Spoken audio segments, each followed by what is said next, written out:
Thank you, Katrina, and thank you all for coming. I sort of feel embarrassed when I see that juxtaposition because Bergman was Bergman, and I can't really see myself in the same space, to be honest. But anyway, we'll give it a go. First of all, this retrospective, this season of 10 films, as Katrina said, came about because the Sydney Film Festival came to me and said, would I curate this? It's not easy just to choose 10 films from a director like Bergman who made 45, but I was only allowed 10. So I had to, well, I really wanted to end with Sarabande, which was his last film, which is not really as well known as it deserves to be. So I worked back from there, and Smiles of a Summer Night was the first Bergman film I ever saw, so I'll go into that perhaps in a moment. And the others kind of more or less fell into place. I mean, there were so many ones that I left out. And in Sydney, this very grumpy, aged film buff came up to me and said, "Why didn't you show that? Why didn't you show that?" And I said, "Yeah, well, that's the trouble. You know, you've got to make choices." And somebody else blogged and said, "This is going to be a disaster because nobody's interested in Bergman. Older people have all seen them, and the younger people, why on earth would they be interested in Bergman?" So that was proved wrong too, because I think the attendances here have been good, and in Sydney we had sold out houses and so on, so that's all been great. Bergman, so I guess why Bergman? Why Bergman? So if you'll indulge me, I'll go into that a little bit and also talk briefly about the films that we're showing in this season. As for why Bergman, well, Bergman's interesting, I think, above all, because he's an introspective artist, and introspection is seldom accessible or entertaining to anyone but its author. But Bergman's genius was to extract from his private concerns a miraculously public text. He had a fine sense of the dramatic, a gift for working with actors, a commanding ability to tell a story. And his chief concern was an anguish we all experience, an anguish that results from the complexities of survival in a contemporary Western society. No other filmmaker, I think, has so obsessively and intelligently and so openly analysed society in the second half of the 20th century. Bergman was born on the 14th of July 1918 in Uppsala, a university town in Sweden, and he was very influenced by his childhood there. The cathedral bells, the heavy furniture in his grandmother's flat, which, and I quote him, "in my fantasy, conversed in a never-ending whisper." The nursery blind, which when lowered unleashed a horde of menacing shadows. One of his films, one we're unfortunately not showing in the season, Face to Face, made in 1975, there's a scene where Liv Ullmann plays a woman who visits her grandparents and sleeps fitfully among the shadows, the cries and the whispers of her old nursery room. And the same film revisits one of Bergman's childhood traumas, the severe punishment administered by his father. As a boy, he would be locked in a cupboard if he did something wrong, a cupboard that contained, so his father told him, a creature that would bite off his toes. Not surprisingly, many of Bergman's films often contain scenes of confinement, sudden outbursts of violence, and forms of mental torture. And in that sense, in the sense of a very controlling and harsh father, it's interesting to compare Bergman with Hitchcock, because Hitchcock often talked about how when he did something wrong, his father would take him down to the local police station and ask the policeman in charge to lock him up, which gave Hitchcock a lifelong hatred of the police, which you can see in film after film. Just look at the way he portrays that policeman in Psycho, that motorcycle cop, that guy who stops Janet Leigh's car. Didn't like police. But back to Bergman. His parents, he said, and I'm quoting quite extensively here tonight from his autobiography, The Magic Lantern. His parents were sealed in iron casks of duty.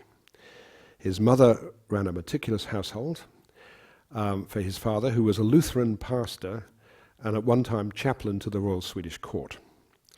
The severity of Bergman's upbringing led to conflicts between love and rejection and faith and doubt. To quote him, "If one is born and brought up in a vicarage, one gets an early picture of life and death. Father performed funerals, marriages, baptisms, he gave advice and prepared sermons. The devil was an early acquaintance, and as a child I personified him." And this was how the magic lantern came in. The magic lantern that Bergman had as a child consisted of a little metal box with a carbide lamp and coloured glass slides, so a sort of slide projector really. And among the slides was Red Riding Hood and the Big Bad Wolf. To me, he said, the wolf was the devil. It didn't have horns, but it had a tail and a gaping red mouth, a picture of wickedness and temptation projected onto the wall of the nursery. In The Face, a film he made in 1958, a tormented illusionist and a dying actor contemplate images projected by a magic lantern. Art in Bergman has always mirrored life. Bergman saw his first stage play at the age of 5, and when he was 9, he had his own toy theatre kept under the table in his playroom.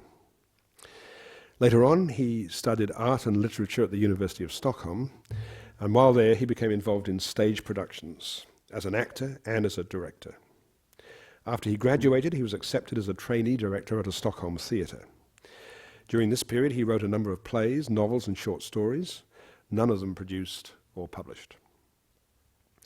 In 1941, he found work in the Swedish film industry as a script doctor, and in 1944, he wrote the screenplay for Hets, Frenzy, a psychological drama about a sadistic school teacher, one of many sadistic authority figures in Bergman films. The film was actually directed by one of Sweden's top directors at the time, Alf Sjöberg, and it was a big success. And as a result, the studio Svensk Film Industry allowed Bergman to direct his first film, Crisis, in 1946, or 46. But the project lived up to its name, as the new director nearly abandoned the film because he found it surprisingly difficult and stressful to make a film. Nevertheless, he persevered, and Crisis was followed later in 1946 by It Rains on Our Love. Note the titles. Crisis, It Rains on Our Love. Not happy. After that, Bergman found regular work in both film and stage until his international breakthrough came in 1957, when one after another, The Seventh Seal and Wild Strawberries screened triumphantly at international film festivals. And it was the arrival of those two films, which had been preceded by the comedy Smiles of a Summer Night, that changed the lives of filmgoers like me. I was a teenager in the mid-50s. I was very familiar. I was an avid filmgoer. I knew British and American films and loved many of them. One or two French films. But when I saw my first Bergman film at the age of 16 or 17, it was Smiles of a Summer Night. I felt that I'd seen something completely different, and it really did change my life. Bergman was a true auteur, and soon we were also, those of my generation, were also marvelling at the visions of other auteurs who came along in his wake: Fellini, Antonioni, Visconti, Godard, Truffaut, Chabrol, René, Kurosawa, Ozu, Mizoguchi, and so many others. But Bergman, for me at least, paved the way. The key film in the confrontation between the... before I tell you that, I should just tell you this. This is Bergman speaking about his own opinion of his art. It's a particularly interesting comment, I think. Bergman wrote, "I use an apparatus with which I can sway an audience in a highly emotional manner. I can make them laugh, scream with fright, smile, believe in fairy tales, become indignant, be shocked, be charmed, be carried away, or perhaps yawn with boredom. Thus, I am either an imposter, or, in the event that the audience is taken in, a magician." Or perhaps illusionist is a better translation of the Swedish. So he saw himself, I don't think he saw himself as an imposter, or maybe he did in his dark moments, but he saw himself in a way as an illusionist. And one of the key films in this season is The Face, because that is specifically about a confrontation between an illusionist and a scientist. And it's also about the conflict between art on the one hand and authority on the other. So if you haven't seen The Face, it's really an important one to catch. The question of the artist's role in society is one of Bergman's favourite themes. And there are so many artists featured in his work, and you can take the description artist to cover wide ground. For example, the ballet dancer in Summer Interlude, which is not in this season, the clown in Sawdust and Tinsel, the tightrope walker in The Serpent's Egg, the concert pianist in Autumn Sonata. The debate about the artist's role in society is featured in film after film after film. In Persona, the character that Liv Ullmann plays is an actress and therefore an artist. The other theme, of course, is the search for God, or some equivalent. This theme is present in The Seventh Seal and also in such films as Through a Glass Darkly, Winter Light, and The Silence. It's important to remember that Bergman was married and divorced when he was still young, and famously he had a great many relationships throughout his life, often with his leading actresses. He wasn't alone in that. Many filmmakers had relationships with their leading actors. Hitchcock, I think, probably wanted to. Maybe his films are so paranoid because he couldn't or didn't. The first of his muses, if you like, was Harriet Anderson, who appeared in his film Summer with Monica in 1952. But it's no wonder, given that questions of love and loss and the difficulty of sustaining relationships appears in so many of his films. Summer with Monica takes the side of the young man in its depiction of a summer love affair that doesn't and cannot last through the long Scandinavian winter. And speaking of that, it's perhaps another thing that affects Scandinavian, Swedish culture in general, and Bergman very specifically, is the fact that the summer in Sweden is fairly short. The days are long, but it doesn't last very long. Already by August, the weather is beginning to change, and the winter is very long, and the days are very short. I don't know if any of you have been to Sweden in the winter, but the sun rises at about 11:30 in the morning and sets by about 2. So there's something about that oppressive. There's short days and there's very, very long nights, contrasted with those wonderful but tantalizingly brief summers. So you have films with titles like Summer Interlude, Summer with Monica, Smiles of a Summer Night. And then you have films with titles like Journey into Autumn, Autumn Sonata. Just the seasons are so crucial. Another of Bergman's concerns is death. In both The Seventh Seal and Wild Strawberries, death is the only certainty. And in both films, the only comfort is the family unit. But marriage, on the other hand, he seems to say, can be hell, and it can be salvation. In Cries and Whispers, the sisters of Harriet Anderson gather round as she nears a painful death. Late in his career, Bergman said, "I'm part of a group, and if you're a relatively inhibited, shy, and timid person like me, who has difficulty establishing deeper relationships, it's wonderful to live in the collective world of filmmaking. I think it's an outgrowth of an enormous need for contact. I have a need to influence other people, to touch other people, both physically and mentally, to communicate with them. Movies are a fantastic medium through which to touch other human beings, to reach out to them, to make them sad, or to get them to think. That's probably the truest, deepest reason why I make films." Now, I'd like to just fairly concisely talk about the films in this season. As I said, Bergman made 45 feature films, and it was incredibly hard to pick these 10. But the earliest one is Smiles of a Summer Night, which was made in 1955, and I've mentioned it already. It was his first comedy, although if you've seen it, you'll know it's quite a bitter comedy. The influence appears to be Laron, Schnitzler, Oscar Wilde, The Importance of Being Earnest, perhaps also Strindberg. It's a film about fickle husbands and scheming wives and mistresses who are observed with clinical detachment as Bergman delivers his sardonic commentary on the difficulties, if not the impossibilities, of love. And the comedy is filtered with scenes that are, as I said, quite painful, and others that are genuinely tender. And interestingly, while the upper classes go through their sexual games and torments, Bergman depicts the working classes, personified by Harriet Anderson and Arke Friedel, in a way that suggests that love is to be enjoyed for the moment and not agonized about. The film's also distinguished by the luminous photography of Gunnar Fischer, who was Bergman's cinematographer on all his early films. Smiles of a Summer Night eventually became a Broadway musical called A Little Night Music, which was filmed by Harold Prince in 1978. If you know the song Send in the Clowns, comes from the show. And the film was also, of course, a very strong influence on Woody Allen, who virtually remade it as a Midsummer Night's Sex comedy in 1982.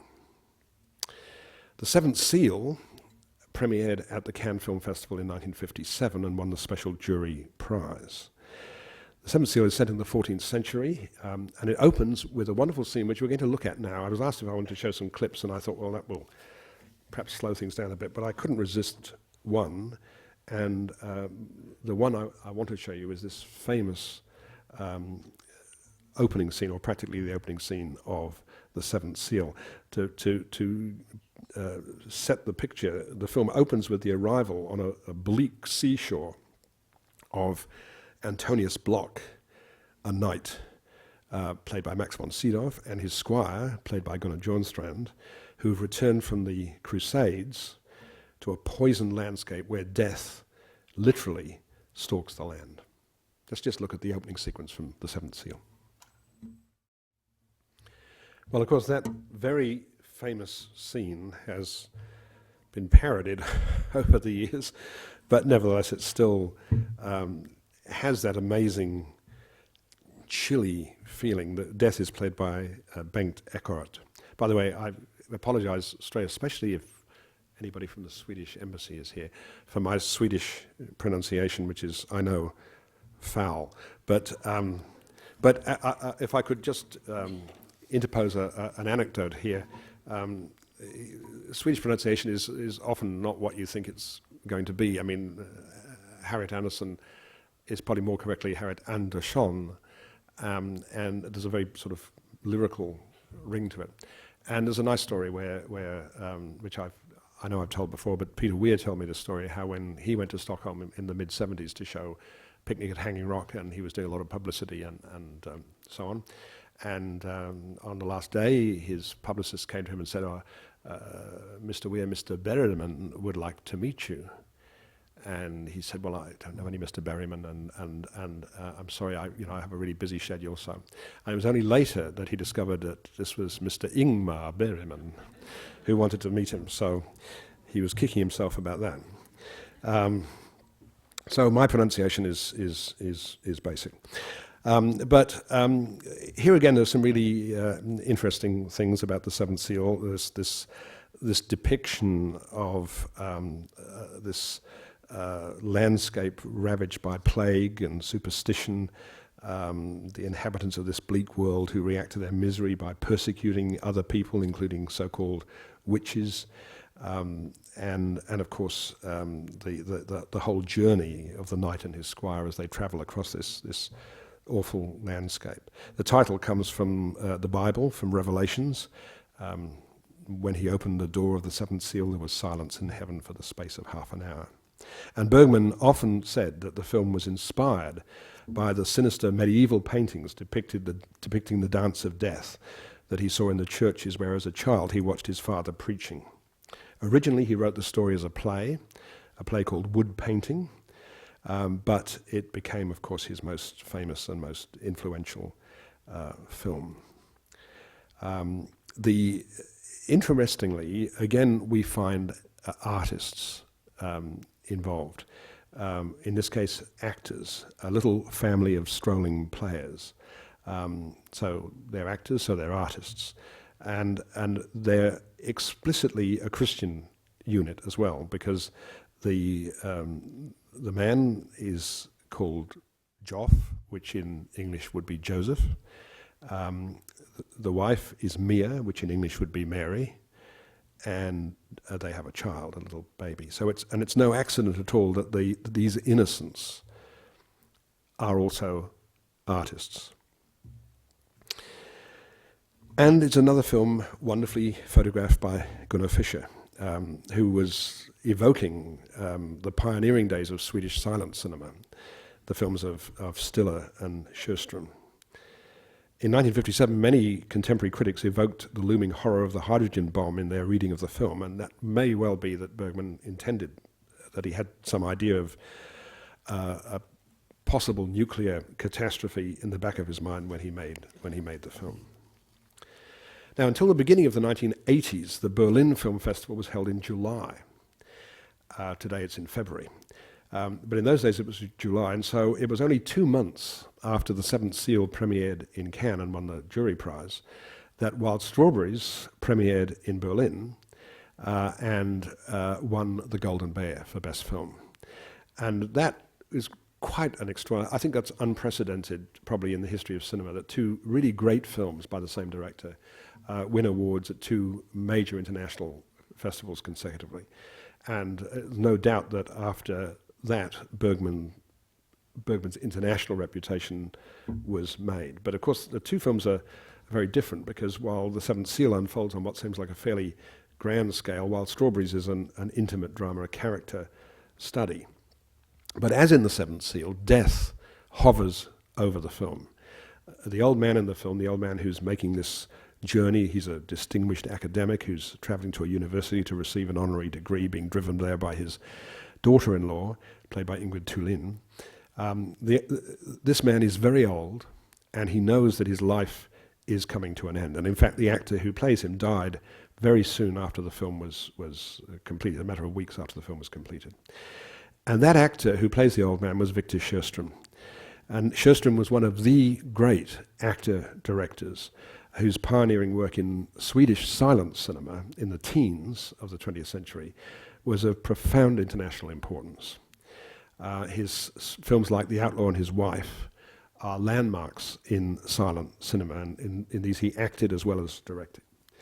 And he was, like many important directors these days who crop up in strange countries, he was headhunted by Hollywood, brought to America, where he directed the first film made by a new company called MGM. So the very first MGM production was He Who Gets Slapped, directed by Victor Sjöström, starring Norma Shearer, Lon Chaney, and John Gilbert. That was in 1926. In Hollywood, Sjöström worked with Greta Garbo and Lillian Gish and others, but with the coming of sound, he returned to Sweden and concentrated on theatre work. But he also worked as a sort of advisor to the film industry, and he was a mentor to Bergman when Bergman started working in film on Crisis. He helped guide the young director, and he gives a genuinely touching performance as the old professor.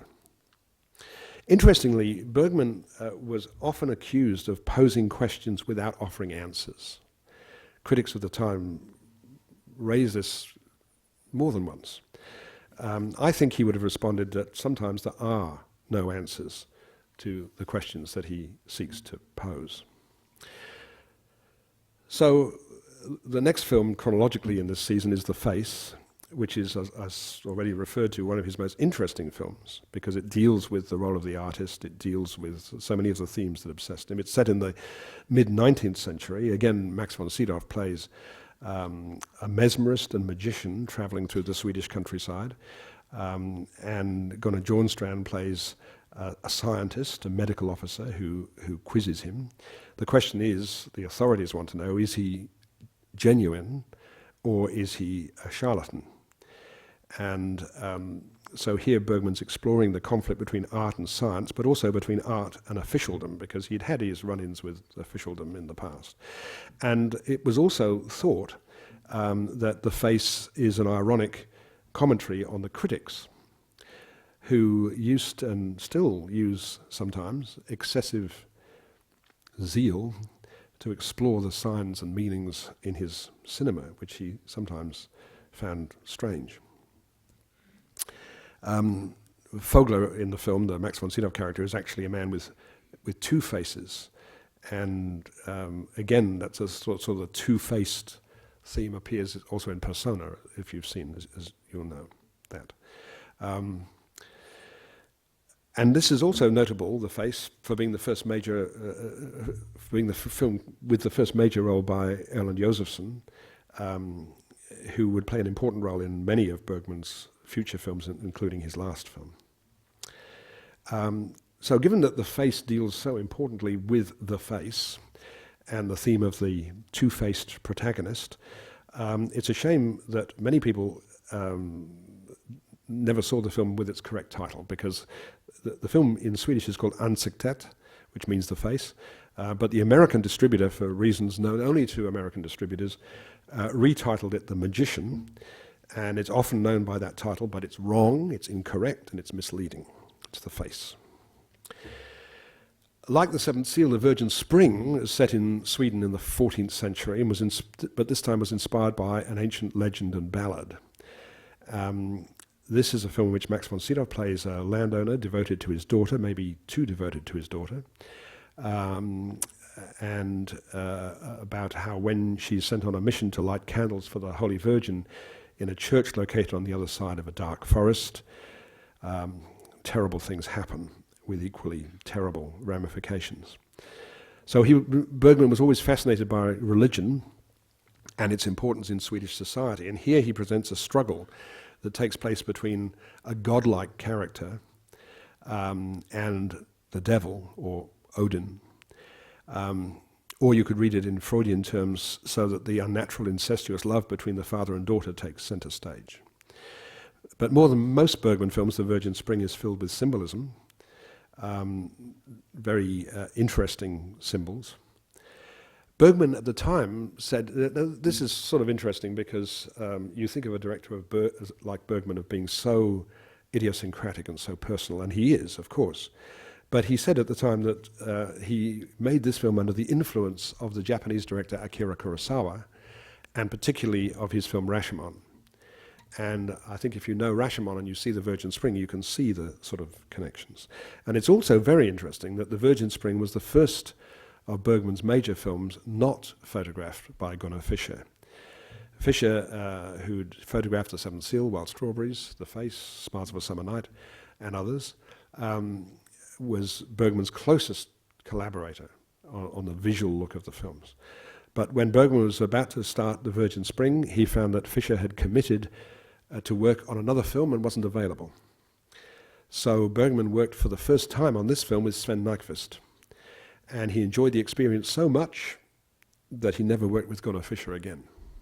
So it just shows you never turn down a director like Bergman, otherwise you're on the outer. So after this, virtually every Bergman film of substance anyway was photographed by Sven Nykvist, who was another amazing collaborator.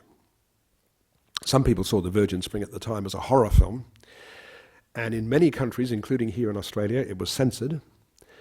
Several scenes were reduced by the censors in this country, and the film was shortened by about 4 minutes as a result. Of course, here we're seeing a complete print, and by the way, all except Sarabande are 35mm prints, so they're beautiful, really beautiful. And speaking of horror, it's a reminder that The Virgin Spring was remade as a horror film in 1972. Wes Craven made The Last House on the Left, which was his first film, and the plot is virtually a remake of The Virgin Spring, although not done the way Bergman had done it. So after making that, Bergman relaxed in making a comedy, The Devil's Eye, and this was followed by Through a Glass Darkly in 1961, Winter Light in 1962, and The Silence in 1963. And those three have been gathered together as a sort of loose trilogy, although they're completely separate in terms of plot. But they're all about the search for something, God, something. The Silence is about the failure of faith and the failure of communication.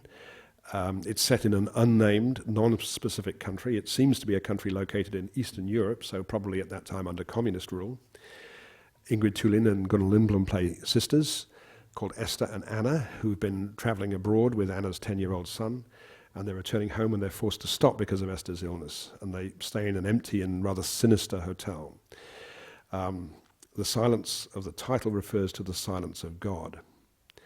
So this is a controversial film because, well, on one level, again, many critics at the time complained that they couldn't understand what Bergman was saying.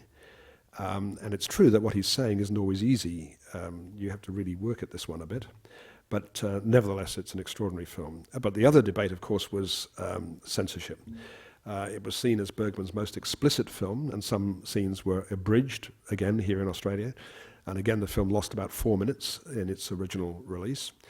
But the so-called sensational elements aren't really at all important. What impressed so much in The Silence is Bergman's hypnotic creation of this mysterious city in the sense of some kind of pervasive menace. And the performances of the actors there are really, really quite amazing. After The Silence, Bergman made his first colour film, All These Women, another comedy. But then he returned to drama with one of his finest films, Persona. Now, the first time I saw Persona, I saw it in Stockholm. It was my first visit to Sweden. It was in the winter of 1966, and the film was playing at a small art house cinema in the middle of Stockholm. So I managed to get hold of a translation of the dialogue, neatly typed out, thank you to the Swedish Film Institute. And so I bought a ticket and went in and sat at the back of the cinema with a torch and attempted to follow the film in that way. Not the best way to watch The Silence, but nevertheless, it made the impact you would expect. Again, it's a film that explores the role of the artist. One of the two characters, as I said earlier, played by Liv Ullmann, is an actress. And it has a very intriguing prologue in which the artificiality of cinema itself is established. And then the film proper begins with the actress Elisabeth Vogler appearing on stage in Elektra, who just suddenly can't speak. And she's unable or unwilling to say anything, and the doctors can find nothing wrong with her. She's sent to a seaside cottage to recuperate in the care of a nurse called Alma, played by Bibi Andersson. Now, Elisabeth Vogler, and by the way, Vogler was also the name of the character in The Face. Elisabeth Vogler is played by Liv Ullmann. Liv Ullmann was a Norwegian actress. This was her first film with Bergman, and they established what became one of his most enduring relationships, and in fact they had a daughter together. Susan Sontag wrote about Persona in 1967. She noted that the film draws heavily on themes established in The Silence.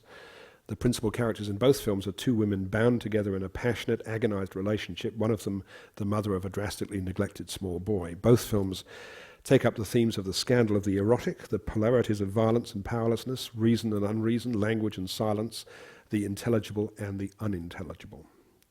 But Persona, according to Susan Sontag, ventures at least as much beyond The Silence as the distance separating that film, by reason of its emotional power and subtlety, from Bergman's entire previous work. And it's interesting to notice recurring elements in Bergman's films. The actress's name is Vogler, as I said, the same name as the magician charlatan in The Face. Also, look at the similarities of the names. In Persona, Elisabeth and Alma. In The Silence, Esther and Anna. it's all, Bergman seems to be suggesting that language, communication, and by extension art itself may be inadequate, and in art there is always a mask behind which the artist is hiding. Again, here in Australia, the censors attacked. They eliminated much of Bibi Andersson's monologue about her erotic experience on a beach. By 1966, in this country, it seemed that no film of significance could escape the attentions of our moral guardians. After he made Persona in 1966, Bergman continued to explore themes that were familiar from his earlier films. And by the way, Persona was the first of his films that was distributed worldwide by an American company, United Artists, which gives you some idea of how noticed he was in America, albeit in this sort of niche area that he was working in. But United Artists did a deal with Svensk film industry to distribute all his films worldwide. Not perhaps quite such a good thing as you might suppose, but anyway. So after Persona, he made Hour of the Wolf in 1967 with Max von Sydow as another artist, this time haunted by nightmares. The next year, Shame. Von Sydow was another artist, a musician, and his wife is Liv Ullmann, and they find themselves involved in an encroaching civil war in an unnamed country. In 1969, The Right, R-I-T-E, deals with a theatrical company whose latest work is deemed obscene by the authorities. And then, rather unwillingly, I think Bergman turned to colour after all these black and white films. By the end of the 60s, colour television was more or less ensuring that almost every film had to be made in colour because people didn't want black and white anymore. So you get the sense that Bergman was happier working in black and white, but anyway, from 1969 he's working mainly in colour. A Passion has von Sydow as a man living in seclusion, Ullmann as a crippled woman, and they're fearful because a killer seems to be at large in the district. After this, Bergman had many invitations to work in America, to work in English, and he always refused. But in 1971, he sort of caved in and made a film called The Touch, which starred an actor who at the time was a very hot actor, Elliot Gould. He'd just done MASH, and he was quite a big name. Elliot Gould acting in an Ingmar Bergman film. Okay, he plays a man involved with the wife, Bibi Andersson, and her husband, Max von Sydow. But the film was made in English, and Bergman was clearly not at ease working outside his comfort zone in another language, and the result is far from his best work. But the following year, 1972, he made one of his finest films, Cries and Whispers, which is set in a lonely house where three women await the inevitable death of a fourth woman. Agnes, played by Harriet Andersson, is dying of a painful disease, and her two married sisters, Karin, Ingrid Thulin, and Maria, Liv Ullmann, have come to be with her. And she's cared for by Anna, Carrie Sylvan, her devoted servant. She's living in the house, she's dying in the house where she was born, and it's filled with a lifetime of memories, some of which we see in flashbacks. And here, the influence, and again Bergman acknowledged this, is another Japanese director, Yasujiro Ozu, whose very interior family films Bergman drew on for this. The film is very strikingly shot in colour, wonderful use of red in the film. Bergman said that he saw this as a hark back to a childhood picture of the inside of the soul as a moist membrane in shades of red. Again, a personal anecdote here. In the summer of 1972, I was in Finland, and a friend of mine was a Finnish film director who just happened to be having a relationship with Harriet Andersson. And he was spending the summer on an island off the west coast of Finland, and I went there to join him for a couple of days. And there was Harriet, who I had met before, but it was nice to see her in a very relaxed situation. She had just left the set of Cries and Whispers and come straight from that film to this seaside break. And if you've seen Cries and Whispers, you'll know that her performance in it is extraordinary and extremely grueling and intense. Her scenes in it are just extraordinary. So I naturally asked her what it was like making the film, which I hadn't seen at that time, of course. And she said something that every person I've ever spoken to who worked with Bergman has also said. It was such fun. Working with Ingmar was just a joy. We'd shoot these very dark, difficult scenes, and then between takes, it was jokes and fun, and we'd be fooling around, and it would all be just wonderful. I've also spoken to Liv Ullmann and Ingrid Thulin and Bibi Andersson over the years, and they all say the same thing. It was just wonderful working with Bergman. I never met him myself, sadly, but this does seem to be that he was a great joker and really nice to be around.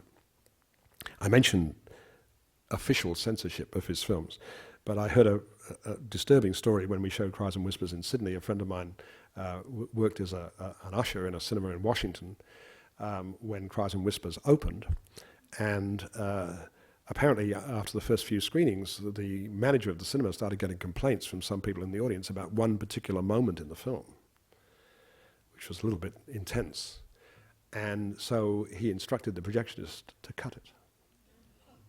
And my friend actually witnessed the projectionist looking at the film and then taking that out, putting it back together again. So it wasn't only censors. Sometimes it was theatre managers and projectionists who tampered with 35mm film, but you can't do that anymore. So it's one of the advantages of the new technology, I suppose. After Cries and Whispers, Bergman moved in a new direction. He had always worked in the theatre and the cinema, but from now on he would work equally in television.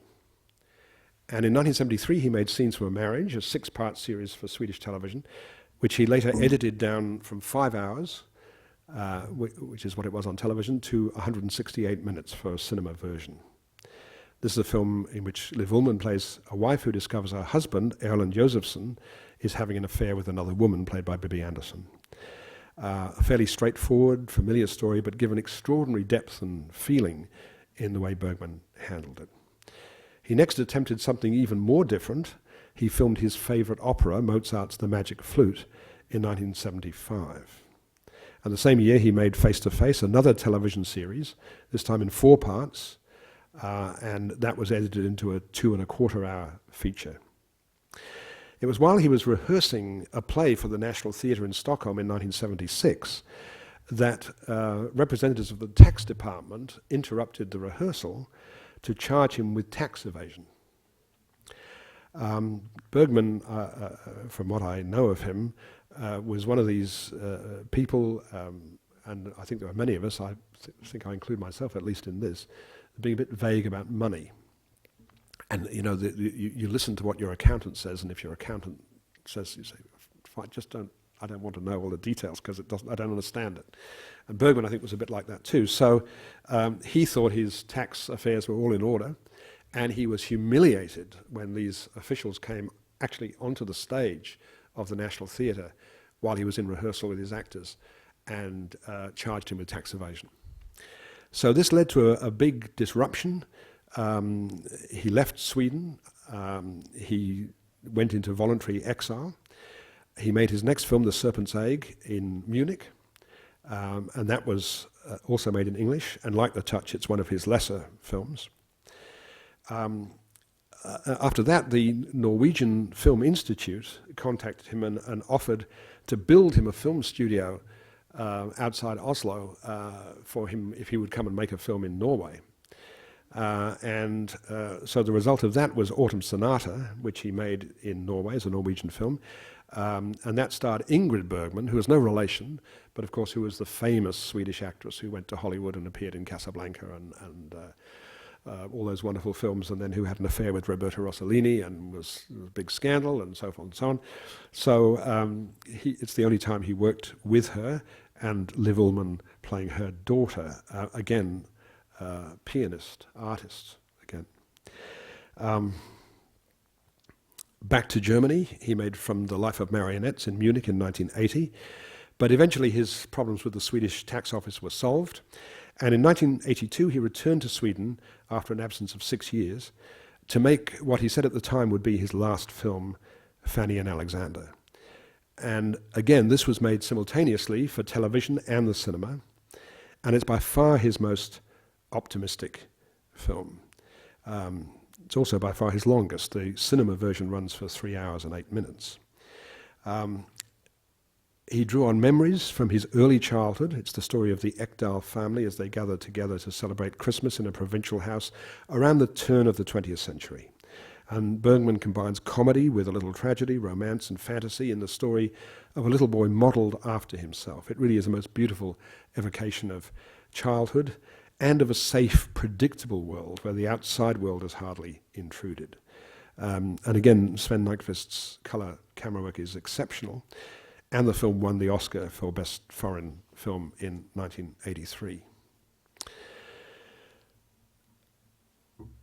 So Fanny and Alexander wasn't really his last film. It depends how you define film. It was the last film that was shot on 35mm that he made. After this, he worked in television and still in the theatre as well.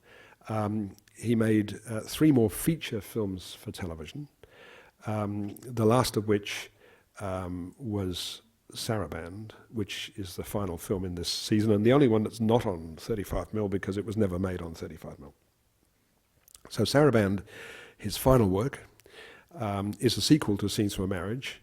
The same actors play the same roles. Marianne, Liv Ullmann, decides to visit Johan, Erland Josephson, her ex-husband, whom she hasn't seen for 30 years. And it's a film, very much an old man's film, very much an old man looking back, coming to terms with his past, a film that attempts to understand and reconcile past differences and past disputes.